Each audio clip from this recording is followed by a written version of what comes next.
Hey there, awesome folks. This is Mentor Shelley, wanting to make sure that you become a better version of yourself professionally, guys. We are talking about a very serious topic tonight, the ATS system, the Applicant Tracking Systems, and how they may or may not be stacked against you just based on what's going on now with how they interact with AI, how they can be programmed. And we just want to take a closer look is it working for you or against you? Are the employers using it to weed people out too much? We're going to be exploring some articles to kind of get a better sense of how the ATS system is working for and against you. All right, guys, stay tuned.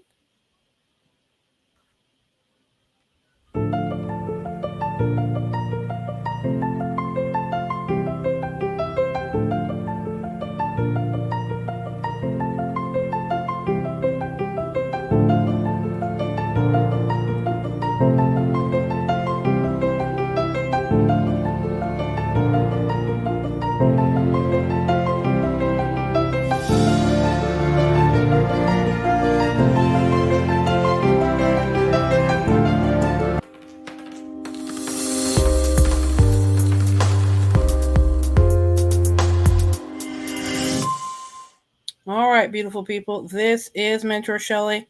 I want to jump right in and get started with this. We're going to go over a specific article that discusses this in more detail.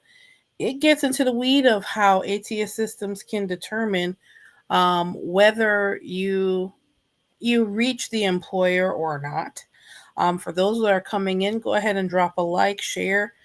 For anyone that is in the job market right now, you want to make sure that you are aware of how these work and and how it's helping or hurting your chances of finding other opportunities. All right.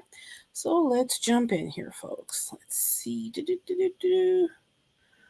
Okay, we are going to talk about this particular article titled, let's see here, Millions of Resumes Never Making It Past the Bots. One man, we usually refer to the ATS system as the bots. Are we gonna beat the bots or not? All right. This article was written by the Wall Street Journal by Lauren Weber a few weeks ago, but I do want to want to go through and really get into the weed of this. U.S. job hunters submit millions of online applications every year. Often they get an automatic rejection or no response at all. Never knowing if they got a fair shake from algorithms that gatekeep today's job market, one worker, Derek Mobley, is trying to discover why.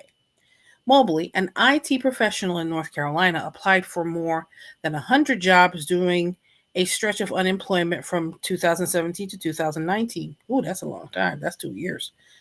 And for a few for a few years later afterwards, he was met with rejection or silence each time. Sometimes the rejection emails arrived in the middle of the night or within an hour of submitting his application. Mobley, now 50 years old, noticed that many of the companies he applied to uses an online recruiting platform created by the software firm Workday. Workday is one of many of the, let's see here, one of many of the HRIS, or what we refer to in HR as HR, human resources, interactive or not interactive, information systems that holds a lot of private information for employees. And let's see here. Okay. All right. I just want to make sure that you guys can see that. Let me make sure and put myself at the bottom here so you guys can see this much clearer so it can be bigger on the screen. Okay. Let's put that up. Make this a little bit bigger, shall we? All right. Okay. For those of you that are looking at this. Okay. In 2023, Mobley sued Workday. Wait. Yeah, the platform's called Applicant Tracking System because I've used Workday in my previous experience in previous employers. The platforms called Applicant Tracking System, ATS is what we refer to them as, help employers track and screen job candidates. In 2023, Mobley sued Workday, one of the largest purveyors of the recruiting software, for discrimination. Ooh, claiming its algorithm screened him out based on his age, race, and disability. Mobley, a black graduate of Morehouse College, go Morehouse, um, who suffers from anxiety and depression, says the math didn't add up. He says he applied only for jobs he believed he was qualified for. Now, we'll talk about that in a second. There's a standard bell curve in statistics. It didn't make sense that my failure rate was 100%, said Mobley, who has since gotten hired and twice promoted at Allstate. Okay. His suit now emerging as the most significant challenge yet to software behind nearly every hiring decision these days. Last month, after several failed challenges by Workday, a federal judge in California said Mobley age discrimination claim could proceed for now as a collective item. The ruling opens the door to millions of potential claims for job seekers over age 40. Oh boy. We're touching on ageism here in this particular article. While the judge has ruled that Workday didn't intentionally discriminate against Mobley, might oh boy, this can get dicey on either side here. While the judge has ruled that Workday didn't intentionally discriminate against Mobley, she left open the door for him to prove that Workday's technology still had the effect of penalizing him because of his age. She hasn't addressed the race and disability claims because he's in about 3 or 4 protected classes there. Mobley still has a tough case to prove, and the suit may go through years of legal wrangling because it's still going on. And yet, the case could force Workday to part the curtains on its algorithm, score applications, a process that has remained a black box since job searches began moving online decades ago. Let's see here. Hiring intermediaries have pretty much been excused from the regulation that they've escaped any legal. I'm sorry. Whoa, why does the screen keep jumping? Sorry about that. Hiring intermediaries have pretty much been excused from regulations and they've escaped any legal scrutiny. I think this case will change that, said Ifeoma Ajunwa, a professor at Emory University School of Law and author of The Quantified Worker. Okay, Workday has Mobley's claims. Oh boy. Workday says Mobley's claims has no merit. Good Lord. Ah, boy. Yeah, says claim has no merit. Let's see. I mean, can't just jump and say that.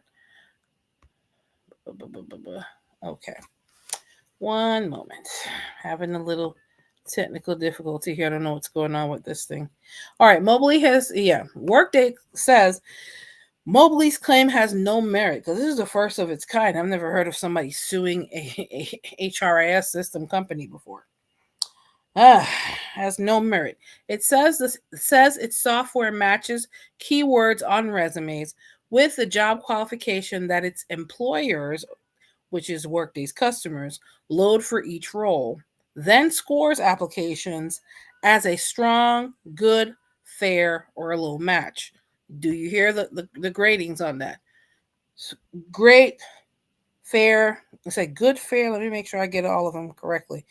It's strong, good, fair, or low match. So there's 4 categories there.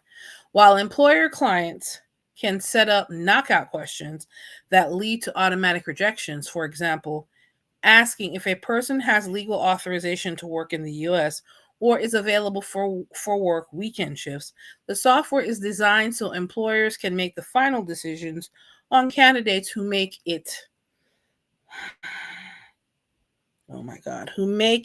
through the initial screen. Workday argued in court filings, there is no evidence that the technology results in harm to protect There's no evidence that the technology results in harm to protected groups, the company said. I mean, it depends on who's asking. It depends on who is having that conversation. Um, that could be contested on either sides. A rocky career path. Behind his job search, Mobley's path hadn't been smooth. He was laid off in the recession that followed the September 11th, 2001 terrorist attacks, and again after the housing meltdown in 2008. After that, he left finance and transitioned to what he viewed as a more recession proof career in technology, earning an associate's degree in network systems administration. Still, steady jobs were hard to come by. He spent a year as a contractor at an IT firm, HPE, hoping the stint would turn into a permanent position. There's no guarantees, though. Mobley said he was let go, and he later joined a lawsuit against HPE, alleging age and race discrimination. The case was settled in 2020. HPE declined to comment. Okay, that's a whole nother situation for another day. That job loss led to 2 years of unemployment starting in 2017. He applied to more than 100 jobs and found himself on Workday's recruiting platform over and over. He didn't get a single interview, let alone a job. Soon, Mobley felt a he felt he discerned a pattern. It dawned on me that this must be some kind of server reviewing these applications and turning me down. He took it personal. He worried that the hiring software screened him out because it picked up on his age and race through details on his resume, or that it detected his anxiety and depression through personality tests he took as part of some of the job applications. That's more of an employer weed out there. That's not on Workday, but okay. The frustrations of the job search weighed on his emotional health. Credit and retirement savings. He said he stayed afloat by driving Uber. Listen, you gotta do what you gotta do. He stayed up. Yeah, he stayed afloat by driving for Uber and working short-term jobs. Mobley eventually did find a job the old fashioned way in 2019. He said a recruiter for Allstate called him. A phone screen led to an interview with a hiring manager and then an offer. He is now a catastrophic controller managing the customers property and auto damage claims. Okay. Cool. Mobley said he suspects Workday software flagged his profile, essentially blackballing him across his entire platform, regardless of which company he applied to. Well, I know they definitely did that now, based on the fact that you sued them. Workday disputes that idea, and HR technology experts are skeptical of the theory. Yeah, I can understand why they would be skeptical. Workday disputes that idea, and HR technology experts are skeptical of that theory. Employers customize recruiting software with their own criteria. Exactly, they say, creating a closed system that shouldn't theoretically speak to each other. But there's evidence that underlies scoring algorithms can shut out certain job seekers, said Kathleen Creel, a computer scientist at Northwestern University, who has been following the Workday case. That might happen, she said, through mechanical errors such as misclassifying a previous job role or incorporating more complicated algorithmic mistakes that penalize members of a single group or people with certain combinations of characteristics. Such scoring systems can disadvantage qualified workers, according to researchers at the Harvard Business School, who have found that the systems efficiently screen out millions of workers by scoring them low for all kinds of reasons, such as having gaps in their resume or not matching a requalification listed on a lengthy job application. The researchers didn't test for illegal discrimination, such as discrimination based on age, gender, or race. Since 2022, Workday has a team focused on ensuring its products meet ethical AI standards or artificial intelligence standards. Our customers want to know, can I trust these technologies? How were they developed? Kelly Trindle, who leads the ethical AI team, says at a conference this month at the New York City Law School. Still, the company has fought some efforts to regulate automated hiring tools, and in 2023, a New York City law went into effect, requiring employers to use technology like chatbot interviewing tools and resume scanners to audit them annually for potential race and gender bias, and then publish the results on their website. So a lot of companies are not going to want to be that transparent. I can guarantee that. When the bill was proposed, Workday argued, I figured that was something. When the bill was proposed, Workday argued to loosen some of the rules. If Mobley succeeds, software companies and their customers may be required to do more due diligence and disclosures to ensure they don't enshrine bias. Employment lawyers say any findings of liability could open the door to job seekers also suing employers who use them. This isn't a personal vendetta, Mobley said. It's an honest, law abiding person trying to just get a job in an honest way. And I definitely understand his plight. I definitely understand his situation. However, um, there's going to be some holes in that story as far as what it is that is becoming apparent. This is not an easy, let's say, based on my, okay, let me give you my assessment and then we'll go from there. Based on what was talked about in the article, based on the information he's providing, he went with an assumption. As an IT specialist, he's a networking specialist maybe, but he may need to take a look and see who is the one setting the criteria for the jobs, and that's where the weed out process is taking place, because that's more so on the employer that's using the service more so than Workday themselves. That's kind of why, number one, I wanted to review this article, and it opens our eyes to what is possible based on what's going on with applicant tracking systems. Who's really responsible here? Is it the employer that's using the HRIS system, or is it the systems like Workday or ADP or Kronos or oh gosh, there's so many. Those are just the ones that come off the top of my head right now. Those are all HRIS systems that companies use for their recruiting, as recruiting software, to be able to take in applications and have the system review them partially. Because before, recruiters were looking at stacks of resumes, and of course they're using their eyes to review. They're looking for things. They're spending approximately 30 seconds looking at your resume. You're probably better off doing your ever dear best to tailor your resume to an ATS system so you can get past the bot and get to a human.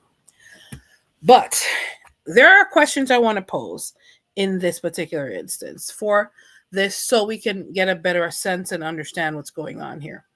Let's see. Are the ATS system purposely excluding specific demographics on it, or were they programmed to do so?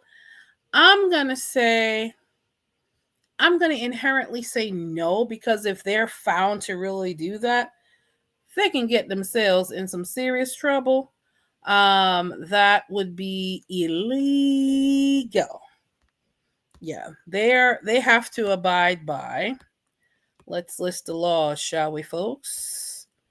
Yeah, they're liable to be compliant with Title VII of the Civil Rights Act. Although there's some politicians trying to eradicate some of these laws right now. The Age Discrimination in Employee Act, ADEA, Americans with Disabilities Act, ADA, and Executive Orders 11246 for federal workers. And of course, all of these laws are enforced by the EEOC, which our current person in chief is doing his ever dear best to try to eradicate. But for right now, they are in place. They cannot put that legally, not legally. Reputable ATS vendors typically do not offer or allow customizations that directly enable. Let me just make sure here. Yeah. The answer to that, the legitimate answer to that, guys, no. Applicant tracking systems cannot legally, or nor should they, Lord, please. They should not legally or typically don't offer or allow customizations that directly enable filtering out based on protective characteristics or be whoever is in a protected class.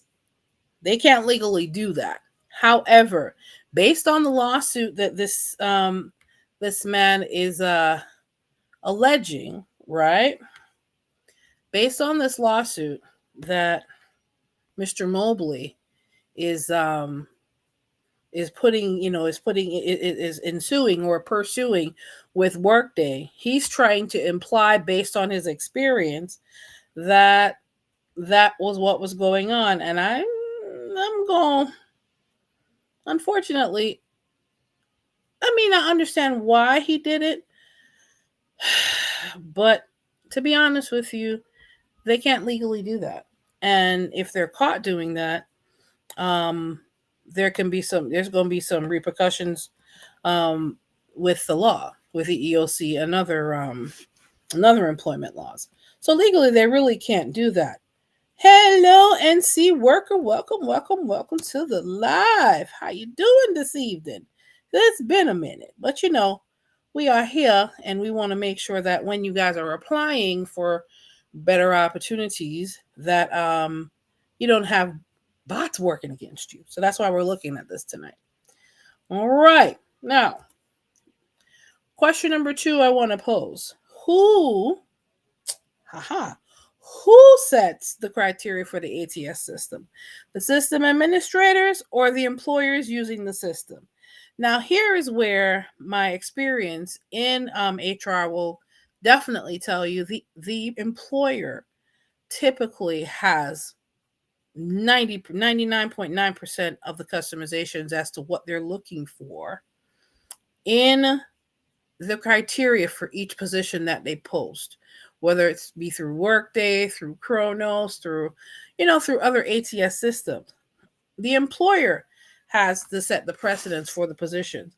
They can exclude things like, now, some of the exclusions we've discussed on some of the videos that, some of the things that I've seen reading articles, that you have some employers that will filter out some protected class folks, but they're not going to say that up front.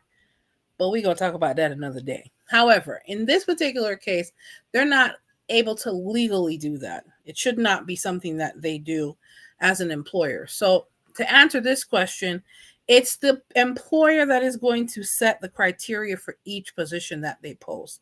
So really the side of Mr. Mobley, really, to be honest with you, there may have been something wrong.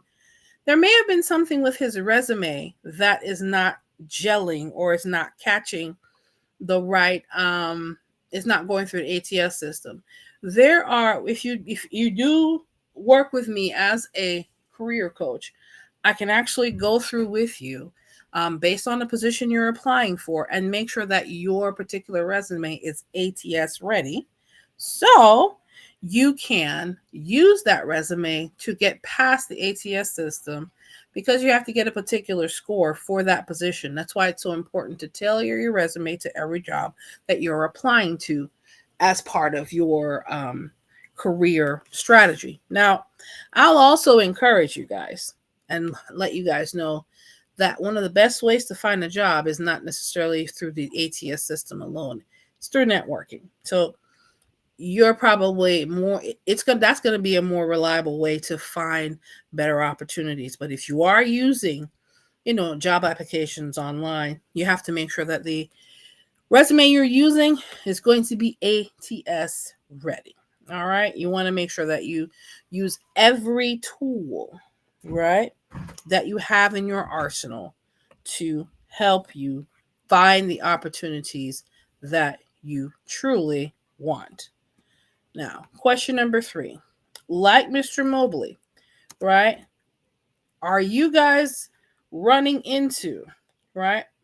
If you're running into 100% failure rate of applications, like Mr. Mobley, what do you want to do? I just said you want to make sure that you're looking at the job that you're applying for and your resume. Is your resume speaking to what's on that job application?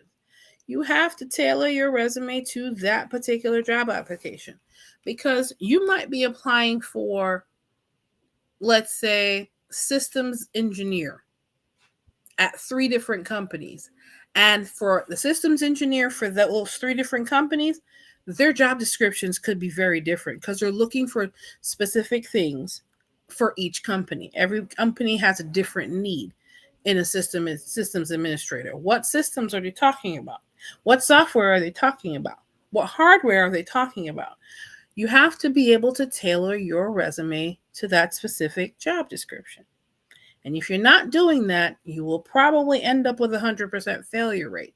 Because if you're not matching up your skills with a job description, you're not going to get a high score. If you don't get a high score, when I say high score, it says it's a great match, then that means you have, I think, depending on what criteria the employer sets, if you have like a 70 or 80% or more when you apply for the job on the applicant tracking system, they're most likely going to send your profile and resume to the hiring manager or to the recruiter. And the recruiter is going to take a look at your resume and make the decision, do you want to call or send an email for a possible interview date? That's usually how it works on the other end of this. However, if you do not have the resume that is specifically tailored to that job description, you're going to end up with a failure rate of 100. And I think Mr. Mobley, unfortunately, he did. I'm not sitting up here saying that he may or may not. He may have had a great resume, but it may have not been for every position that he applied for.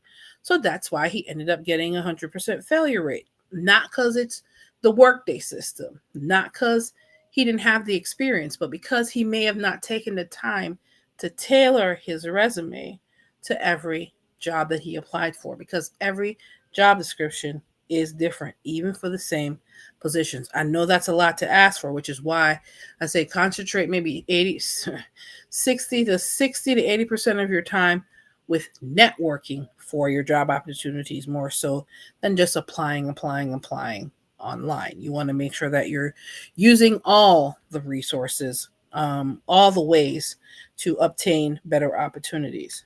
Okay.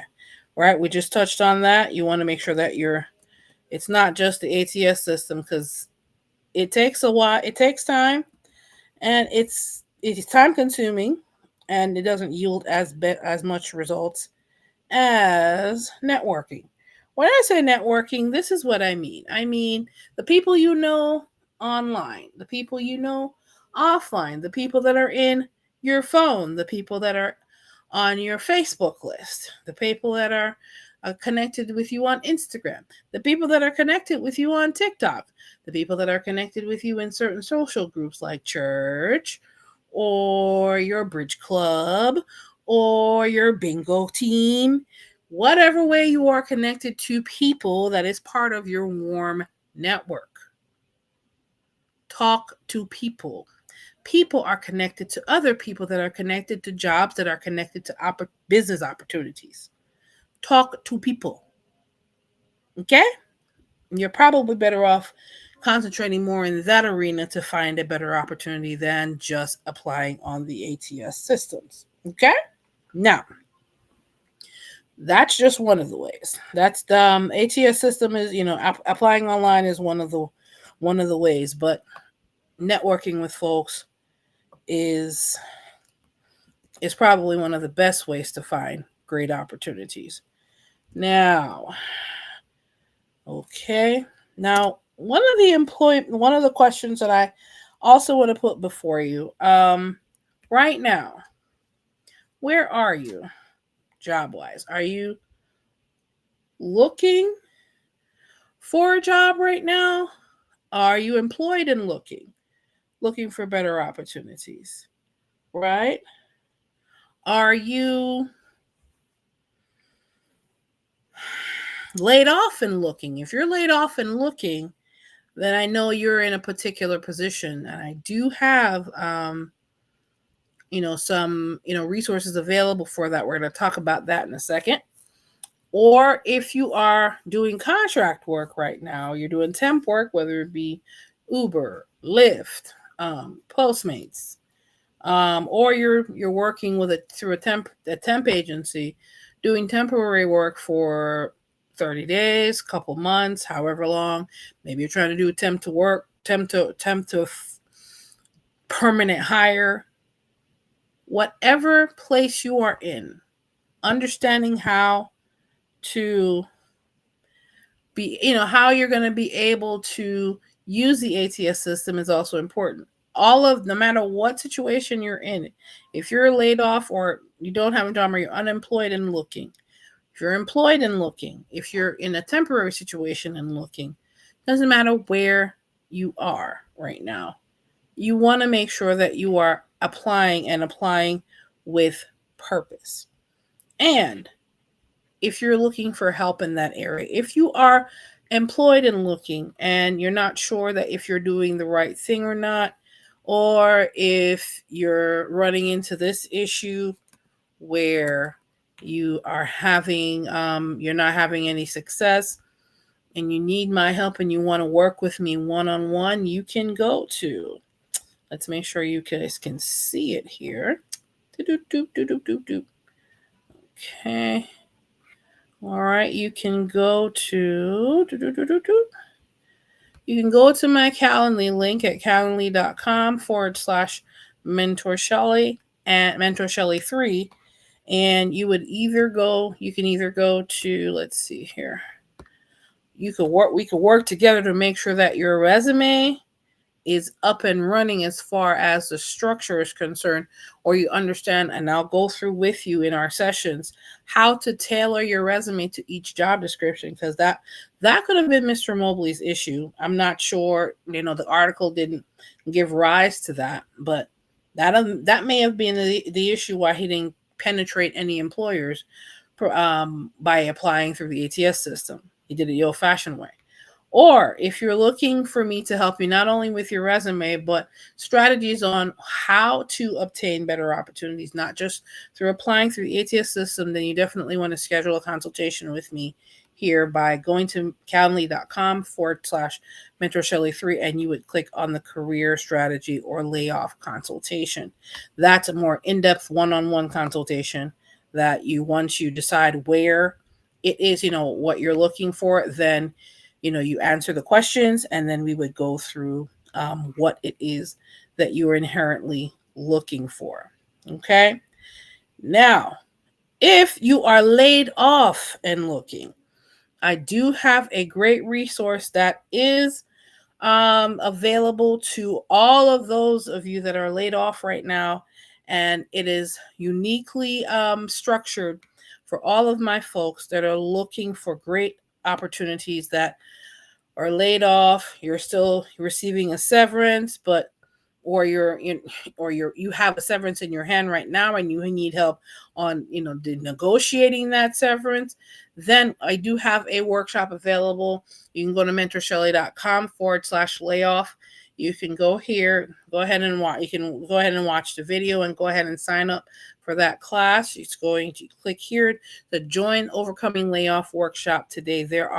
It's packed full of resources. It's packed full of helpful hints to get you from laid off to hired in a wonderful, either you getting started with a business or getting started with a job either in the same capacity or in a completely different field. In either case, let's see here. You can sign up for the workshop at mentorshelley.com/layoff. Okay, guys. And of course, I want to make sure that you also have all of the resources available to you. You have questions in regards to just general resources that I may have available here. You have a question and that it may be related to job search, resume, whatever. If it's a simple question that does not require a consult, you can go to my contact page at mentorshelley.com/contact. You can leave me a voicemail or an email message, and I'm more than happy to return your voicemail or email within 24 hours, guys.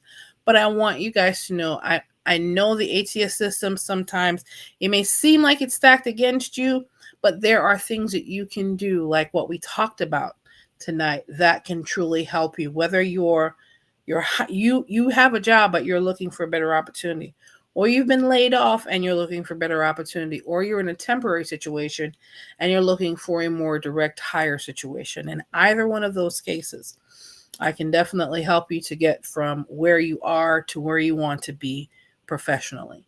Of course, guys, this is Mentor Shelley. For those of you that joined me tonight, NC Worker, thank you so much for stopping by. And for those of you that stay quiet, want to say hello, drop a like, leave a comment, share this with somebody that is going through that or feel like the bots are working against them. Sometimes it's not necessarily the bot, but you may just need to tweak a few things to get past the ATS system so you can get to those opportunities, or use other methods such as networking to find better opportunities. All right, guys. NC Worker, thank you so much for stopping by. We appreciate you as always. And this is Mentor Shelley, wanting to make sure that you become a better version of yourself professionally. Whether the ATS system is involved in your career search, know that you can become a better professional in all of these ways that we talked about tonight. All right, guys, take care. You have a good one. Bye.